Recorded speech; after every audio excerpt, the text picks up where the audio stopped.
here at the Lexus Pipe Pro presented by Yeti, where we're going to unwrap all of today's happenings to you from the Bonsai Pipeline on Oahu's North Shore. We had a lot of surfing done today.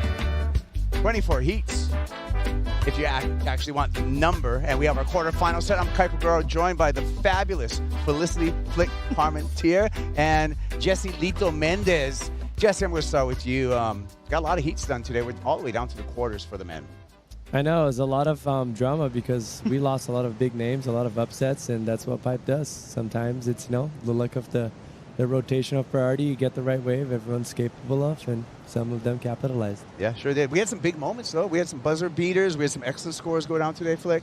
Yeah, I was not short of entertainment the whole day. I think I've just got to echo what Jesse said. We just saw some really big names go down in the draw. I mean, Kelly, Gabby, Italo. Big names. Jack. Oh, a lot of pain on the beach today. Oh, we're going to have to talk about all of that stuff. Let's just go to, Jack Robinson coming up against Ramsey Bukhayam. Ramsey's been waiting a long time to surf a CT at Pipeline Gang, and he did well. Yeah, he did so well. I mean, coming up against Jack, that was such a hard draw because Jack is so connected to this wave. He obviously won out here last year, and he is used to waves of power, waves of consequence, but Ramsey putting it all on line. This was the wave here, just such a late drop up underneath the lip, and that was an amazing read on that wave. Ended up getting the score on this one. Ramsey ended up getting the score on that last one. Jack had a couple of rolls of the dice, but it just really wasn't enough for Ramsey. And, I'm just so pumped for Ramsey because I feel like this moment's been coming for a really long time. And, yeah, that win definitely felt good for him. Jesse, did you see that one coming? You can't count anyone out. Yeah. Obviously, Jack was the favorite in that heat, but Ramsey, like I mentioned on his heat, probably one of his biggest strengths actually backside tube riding because of where he's from. He's from Morocco, and he has amazing tube ride waves and rides on there. So, yeah, he was definitely a threat for Jack Robinson. He proved that in that heat. Yeah, and that was just, we talked about it. We had Ethan Ewing defeat Kelly Slater. We had Jordy Smith defeat Italo Ferreira. These are all past Pipe champs. We had Crosby Colapinto take out Gabe Medina. So, yeah, it was a tough one for the top seeds in that round of 32. But one guy you can count on at Pipeline, John Florence. Yeah, wow. John, absolutely. Just stranglehold on this wave. He knows every inch of this reef, and it's at the moment, and he's looking super hard to beat. I don't know who's going to take him down.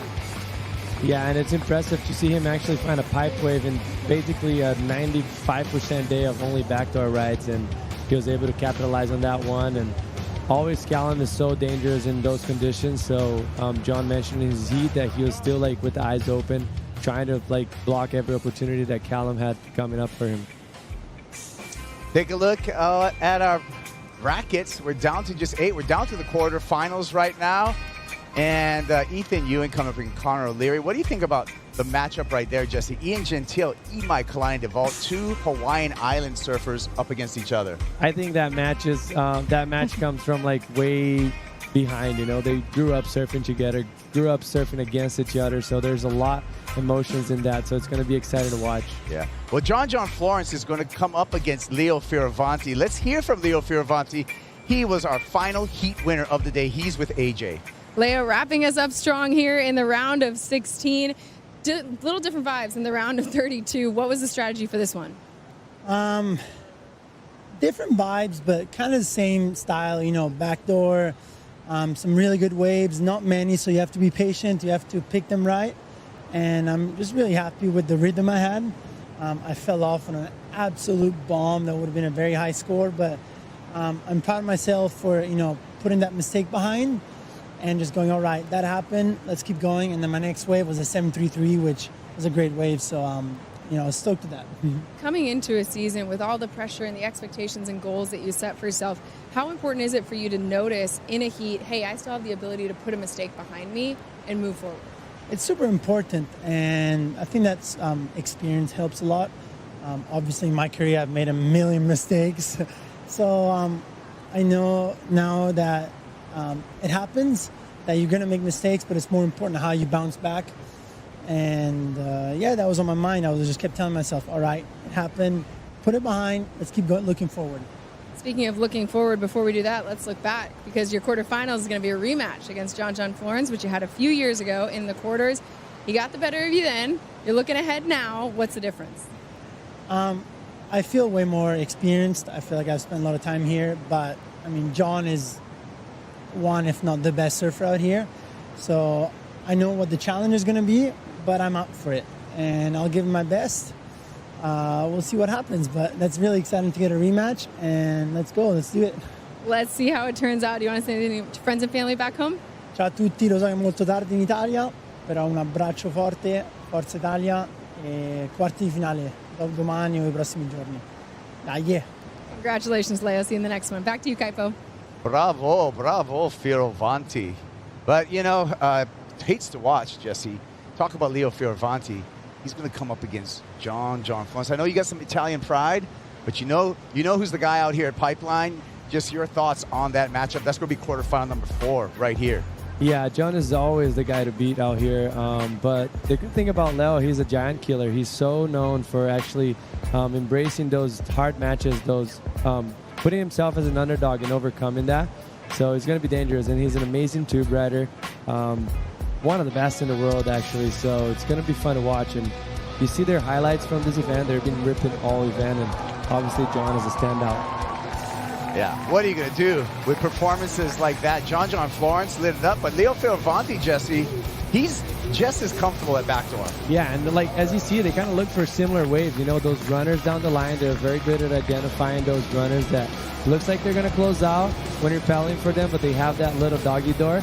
And John, another time, just being able to stall and like wipe his speed in such a powerful wave, it's impressive.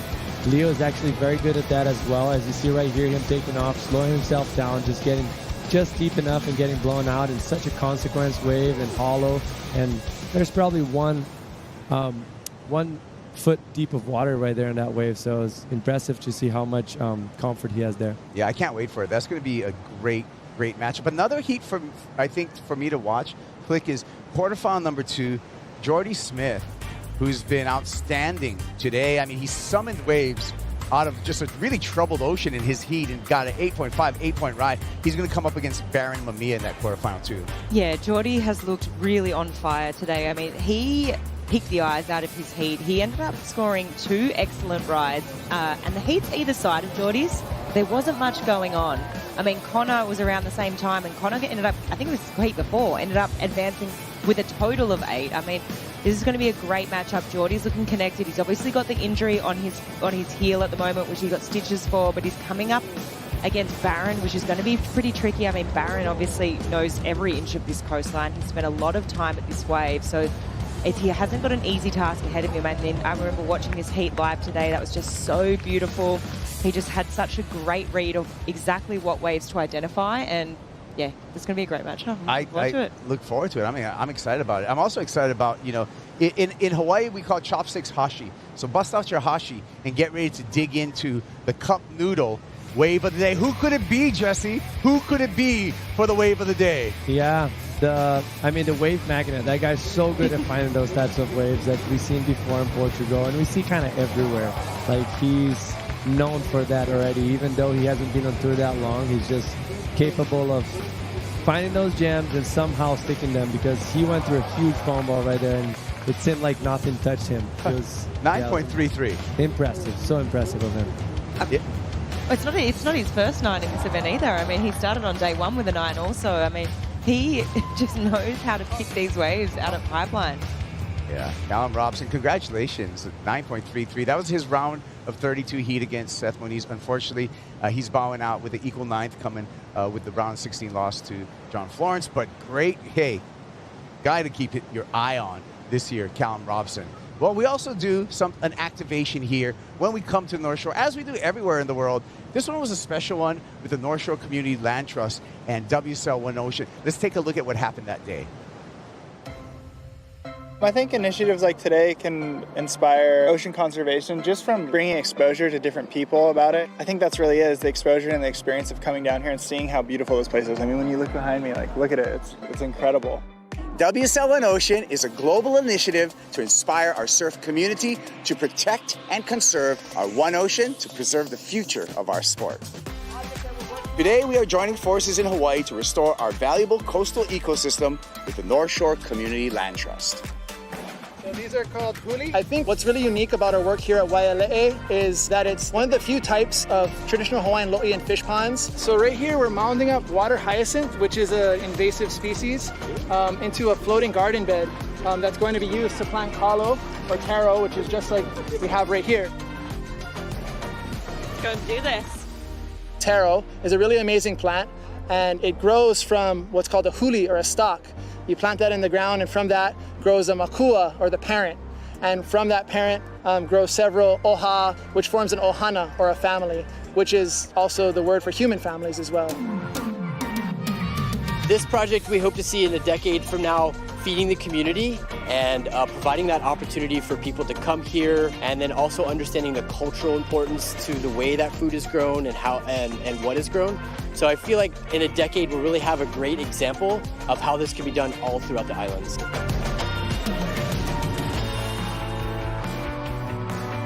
First of all, I want to thank Emily and the World Surf League for another year of WSL One Ocean. I love the support from WSL One Ocean. It allows us to really amplify our message to a broader audience. It allows us to plug into the global surfing community and a lot of what draws a lot of people to the North Shore, and allow us to share our message to that audience, and also, gain the support as well to continue our work.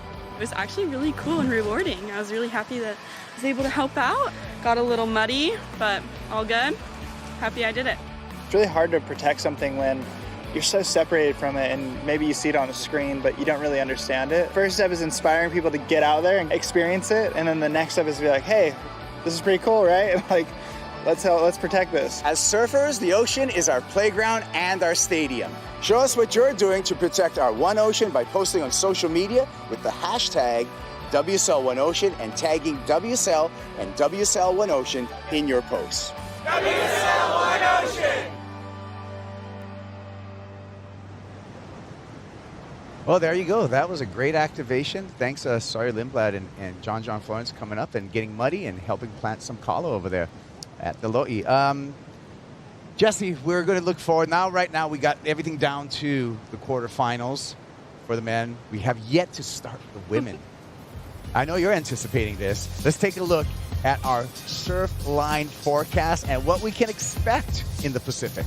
Yeah, we had the swell deteriorate throughout the day, slowed itself down, but we do have a little push tomorrow, so most likely we're going to be seeing pretty similar conditions to what we saw this afternoon. But it's very good for us. What's looking good for us, there's actually a northwest swell coming from on the 9th and the 10th that could provide us great conditions, and a little bit less of a wind offshore, not as strong maybe as today, so it's looking promising for the last few days. Yeah, Flick, I like the blue right there in the long-range forecast Friday afternoon and all day Saturday. For sure, I think Friday, Saturday look like really good days, potentially for competition. We've obviously got those east trade winds as well, so no shortage of opportunity. Yeah, we can cut this into bits and pieces right now, but I'm excited to see the women hit the water. So that's the next thing. That's the next thing that I'm anticipating. And now, favorite part of my post show always is our top 5 moments of today. Let's break them down for you. Felicity, number 5. There are a lot of buzzer beaters today. Connor O'Leary did it. Yeah, Connor O'Leary absolutely got to work with probably not the way he thought he would, with a few backhand turns. Ended up scoring a 4.83 and got the job done. And here we go, another buzzer beater. It was Jordy over Italo with this 7-point drive. Surfed it so beautifully. It's such a long tube ride, almost one of the longest ones today.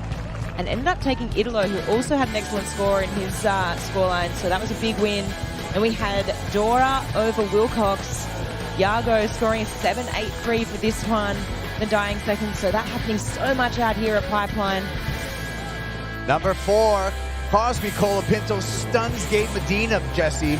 Yeah, and that's what you got to do. You really have to capitalize and make those big names commit mistakes, and you got to capitalize on that good wave. The only very good wave that came in the heat, he got it, and he made the most of it. Going through that fumble was crazy. So very impressive from him, and huge pros, Gabriel. Like, how many times in Gabriel's career you saw him getting those tiny scores in the heat, mostly at a good day at backdoor. Number 3, Ramsey Bukhayam upsets our defending champs, Flick. Yeah, this was absolutely major. I mean, coming into this heat, Ramsey would have been having so much pressure on his shoulders, feeling like, wow, this is a really tough draw, but it was that wave right there that ended up getting him the win over Jack. We can watch this 1,000 times. Number 2, Callum Robson with his 9.33, Jesse. Yeah, the most impressive thing about this wave, in my opinion, is the intensity of it. Check this out right now. He falls off the sky, and that wave just eats him. And somehow he's able to pull it off that fumble ride and come out beautifully. That was an amazing ride for him. And at number 1, if Pipeline was a canvas, John Florence would have painted a masterpiece today. 9.17, 8.17, Flick. John show. Oh, absolutely. It was just the masterclass of John. It's just the romance that I like to watch. It's my favorite one. He's just got this special relationship with Pipeline and Backdoor, and I don't know who's going to stop him. Not if he stays in that form. It's going to be extremely difficult. Well, it was a good day. It was a fun day. We got a lot done. Thank you, Flick. Thank you, Jesse. Always good. We'll check in back tomorrow. And you check in back tomorrow. WorldSurfLeague.com, 7:45 Hawaii time for the call.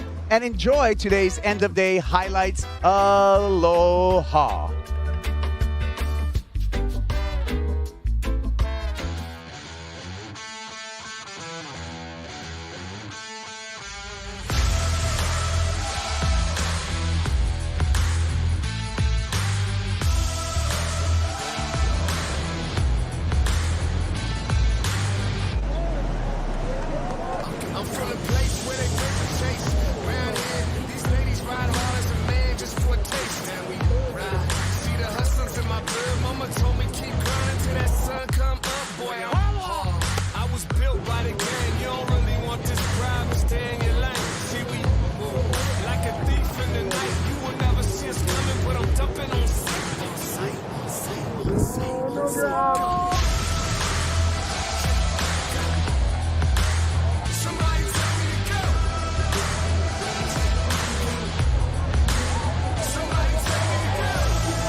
This copyrighted event broadcast is produced by the World Surf League for broadcast around the world and may not be retransmitted, reproduced, rebroadcast, or otherwise distributed or used in any form without the written consent of the World Surf League.